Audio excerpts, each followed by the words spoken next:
This NFL player's jewelry addiction is getting out of control. He wears diamond chains while playing football, even during actual NFL games. Until they get broken and he throws them into the crowd. But dude also wears a diamond grill that costs $200,000. That's crazy. But not as crazy as these 10 other NFL players that have stories you never knew about. Like one player secretly a race car driver. Another player went golfing, then was almost killed. And that's only the beginning of things you didn't know.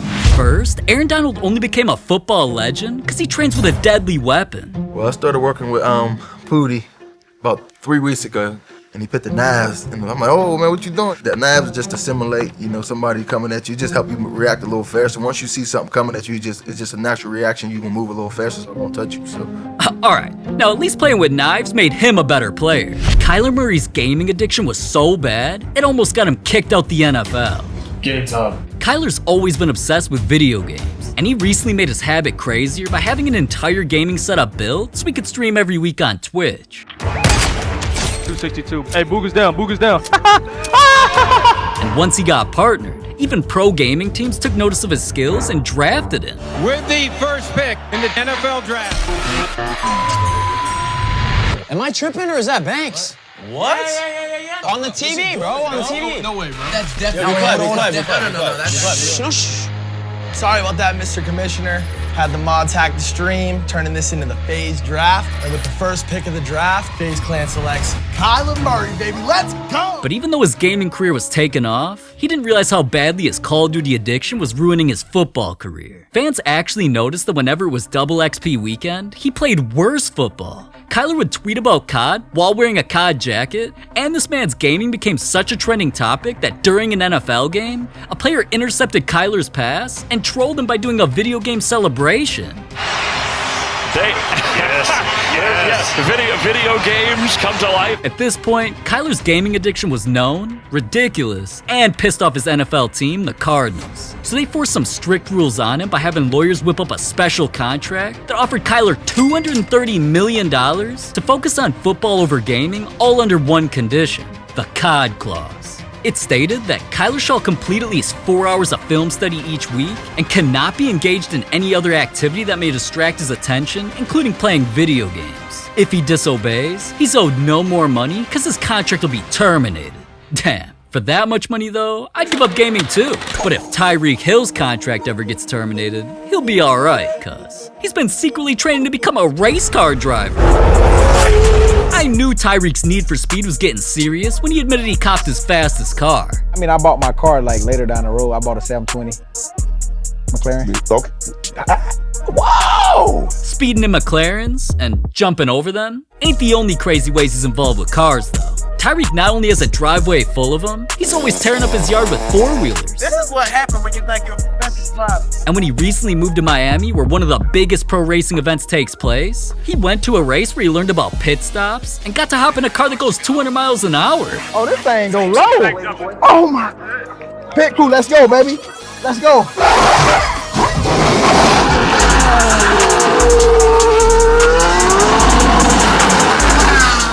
That experience right there, that is why I see they don't let a lot of people do that, because that is so much fun, bro. And I think they should allow people to do that, because that was next level right there. The funniest part about all that though was when Tyreek said that he could run faster than a car. You and an F1 car are racing to the 50-yard line. How many yards of a head start do you need to be able to beat the car? All I need is like at least 15 yards. I'm beating that. 15 to 20, I'm beating the F1 car easily. You know what's crazy? I actually tested this against my McLaren. I raced my McLaren. It was like a photo finish, but I won. Man's tripping saying that. But at least he didn't nearly die playing golf like Tom Brady.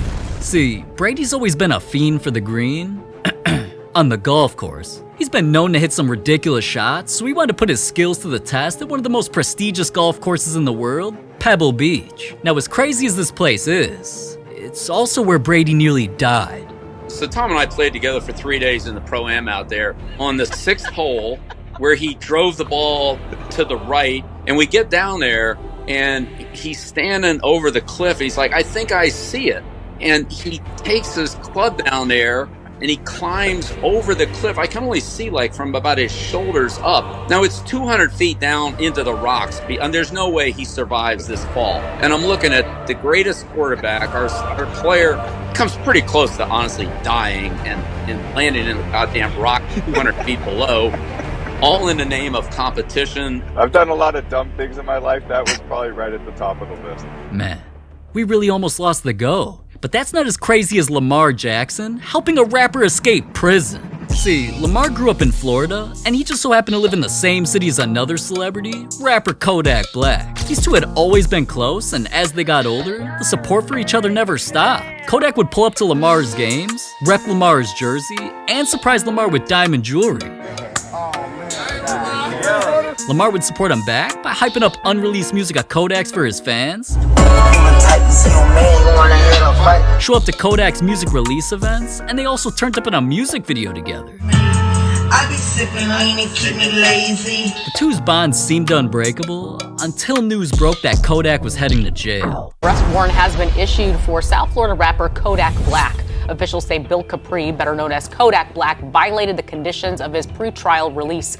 Lamar heard about this and showed up to his court case to find out what was gonna happen, where Kodak was sentenced to 3 years in jail, and Lamar was devastated. So he hopped on Twitter to hit up the President of the United States at the time, Donald Trump, saying, "Hey, my friend Kodak deserves to be commuted. The system punished him way too hard for a paperwork crime. Hashtag free Kodak." Then somehow just a few days later, when Trump was randomly issuing pardons, all cause he saw Lamar's tweet, he got Kodak's charges dropped and he was officially let out of jail. Now that's how you make America gangsta again. But what if I told you another NFL star lives with a demon? George Kittle recently bought what he thought was his dream home that he completely customized because he thought he'd be living here happily for a while. Until one night, things turned into a nightmare. One of George's teammates, Sam Darnold, experienced something weird going on when he came over. There was a weird feeling in the house. Apparently things were lurking in the shadows, and eventually something attacked him. I woke up, and you know how sometimes you have a dream and then you wake up and you feel like you can't move for like maybe 4 or 5 seconds, whatever it is. And I felt that, and I woke up, it was like 3 a.m., went to go take a pee, and came back, fell right asleep. And then that next night, the same thing happened, and I just couldn't, I had to keep focusing on this thing in the, there was something else. The Hat Man. In the room, and it just felt like when I woke up, there was something holding on to me. And then that next night, I felt that something was in the room with me. Jesus. And it was the freakiest thing. I'm getting chills talking about it right now, but that's never happened to me before. And just like that, now I'm sleeping with my lights on. But living in something haunted is one thing. Aaron Rodgers wears something that's cursed. Aaron was never supposed to switch from his iconic jersey number 12 that helped him become an NFL legend. When news broke that he was traded to the Jets, Aaron learned that his number 12 was off limits since it was a sacred number in their team's history, honoring legendary player Joe Namath. Things got suspicious though when even Joe himself came out and insisted that Rodgers wears the number. Rodgers let pride get the best of him though, said 12, and for the first time in his career, switched his number to 8. The whole organization knew this was wild, so his new teammate Sauce Gardner tried getting Rodgers hyped for the season by customizing him a chain of the new number. This was the first time Rodgers looked cool, and not long after, he showed his new jersey number to the world when it was time for his heavily anticipated debut game. With that number on though, it became the saddest debut of a star player ever when he didn't complete a single pass, lasted playing only 75 seconds, and went down with an injury all athletes fear, a torn Achilles. It's definitely no coincidence that the first game Rodgers wore number 8, his career got ruined. But 8 is nothing compared to what Travis Kelce does. I bet you didn't know that this man dated 50 girls at once. 50! Before all this Taylor Swift bullshit that's been taking over the news, social media, games, even my fantasy football app, Kelce wasn't just settling for one girl. When he began making a name for himself earlier in his career, a TV company saw his pretty boy face, wild personality, and wanted to give him the opportunity of a lifetime to get even more famous. So they created a show, Catching Kelce. My name is Travis Kelce. And I'm looking for love. I'm getting the opportunity to date 50 beautiful women from this God-loving country.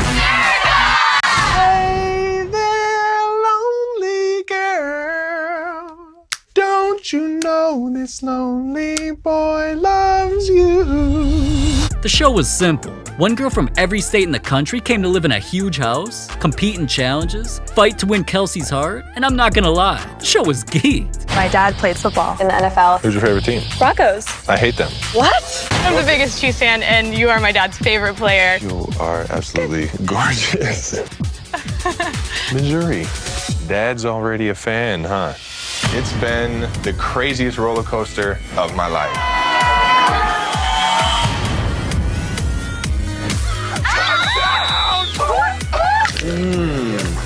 Cute. As wild as that was though, in the end, Kelsey could only choose one, and that one was a girl named Maya. Now, obviously this didn't last long as the two broke up shortly after, so it had a lot of people wondering what Kelsey actually prefers. White meat or dark meat? Gotta answer this carefully. Respectfully, I'll take the dark meat. Just it tastes good. Oof. It tastes a little bit better. It's a little, but you already know I don't discriminate on the chicken, baby. And yeah, we all know Kelsey don't discriminate, because nowadays he's dating the female Napoleon Dynamite. But another NFL player who doesn't discriminate is Odell Beckham. With him, I ain't talking about the girls though, I'm talking about the balls he plays with. Odell might be known as a football legend, but that's not even the sport he loves most, because while growing up, he was obsessed with soccer. I mean, football. And Odell got so good that he eventually got an opportunity to travel all the way to Europe to become a pro, until he decided not to go. Soccer was my first sport when I was playing at 3 years old, and they wanted me to join the national team when I was 13, 14, and I didn't get to make it there, you know what I mean? It was a decision you had to make when you're young, and you kind of have to go to Europe, and I didn't want to leave my family, so I stuck to the more American sports, but soccer definitely helped me out throughout my entire career. Because of that decision, he had to make football work, otherwise it would have been all for nothing. Yeah, dude eventually became a star player enough to make the NFL and became an icon. You can tell what sport he loves more though, because even at his NFL games, he's always playing soccer with a football. He trains soccer with star players. Yes!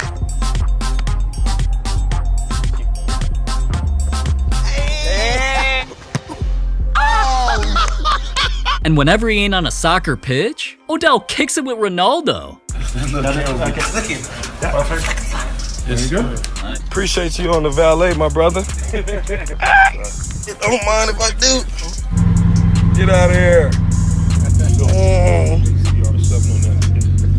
Why? Now I see why Ronaldo's trademark celebration is something Odell does after touchdowns. But those celebrations aren't as iconic as what Dak Prescott did to honor the most important things in his life. It's all cause Dak's teammate CeeDee Lamb recently showed off a crazy back tattoo that was done by a known tattoo artist, Andres Ortega. It impressed Dak so much that he hit him up and they planned something special to permanently honor things that shaped him into the person he is today. Dak's always been one to care about tattoos. He's been getting them since he was 15 years old and already had some all over his body. This time was different though, because he decided to spend 11 hours straight getting his leg covered with his most memorable tats that each have a story behind them. Because Dak's childhood was tough growing up in a trailer park named Pine Creek Estates, he got their sign in ink.